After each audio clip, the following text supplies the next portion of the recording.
दोस्तों, गाड़ी की फ्यूल टैंक में लगा हुआ फ्यूल पंप गाड़ी को स्टार्ट होने में एक अहम किरदार अदा करता है।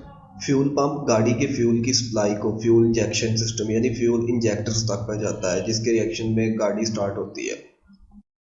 अगर किसी गाड़ी के फ्यूल पंप में कोई मसला आ जाए, गाड़ी के फ्यूल पंप का प्रेशर डाउन हो जाए या गाड़ी का फ्यूल पंप जल जाए तो गाड़ी स्टार्ट नहीं होती। अगर गाड़ी के फ्यूल पंप का प्रेशर लो हो तो गाड़ी मिसफायर करती है, आरपीएम स्टेबल नहीं रखता। और अगर किसी गाड़ी का फ्यूल पंप बिल्कुल जल जाए, ख़राब हो जाए तो गाड़ी स्टार्ट नहीं होती, यानी फ्यूल इंजेक्शन सिस्टम बिल्कुल रुक जाता है। तो आज की वीडियो में हम बात करेंगे कि फ्यूल पंप को कैसे बदला जाता है। तो आइए चलते हैं अपने टॉपिक की तरफ।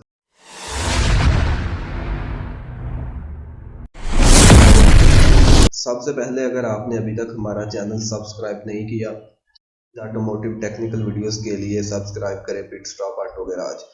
दोस्तों, कुछ गाड़ियों में फ्यूल पंप को चेंज करने के लिए गाड़ी की बॉडी में जगह दी होती है, कुछ गाड़ियों में पिछली सीट के नीचे जगह दी होती है, जबकि कुछ गाड़ियों में फ्यूल पंप को चेंज करने के लिए फ्यूल टैंक को खोलना पड़ता है।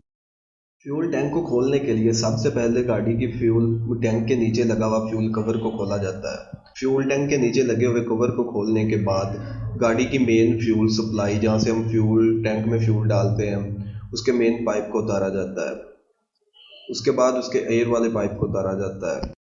उसके बाद मेन फ्यूल लाइन को उतारा जाता है। मेन फ्यूल लाइन में लॉक लगे होते हैं, लॉक को दबाकर या किसी पेचकस की मदद से स्क्रू करके उसके पाइप को पीछे हटाया जाता है।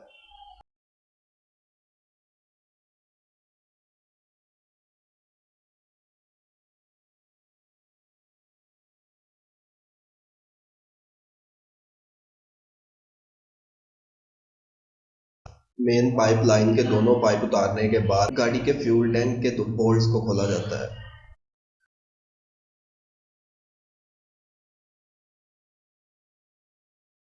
बोल्ट खोलते हुए ध्यान रखा जाए कि गाड़ी में फ्यूल कितना है। गाड़ी के टैंक में फ्यूल अगर ज़्यादा हो तो उसके गाड़ी के टैंक के नीचे जैक लगाया जाता है। तो जैक लगाते हुए एहतियात से सारे बोल्ट आहिस्ता आहिस्ता खोले जाते हैं।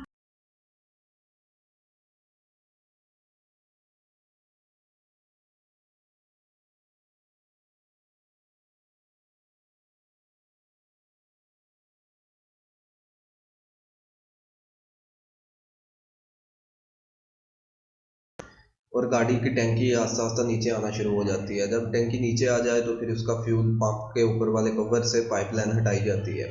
पाइपलाइन हटाने के बाद फ्यूल पंप के नट खोल के उसे बाहर निकाला जाता है।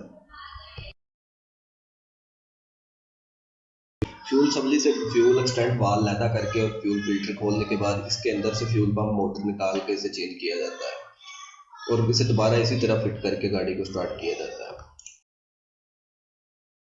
किसी भी गाड़ी का फ्यूल पंप खराब होने की मेन वजह फ्यूल पंप के फिल्टर में डस्ट आ जाने से फिल्टर का चोक हो जाना है।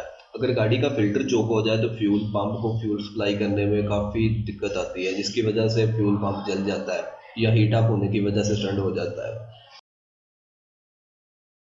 गाड़ी का फ्यूल पंप जलने की दूसरी बड़ी वजह गाड़ी में फ्यूल का लेवल कम होना है।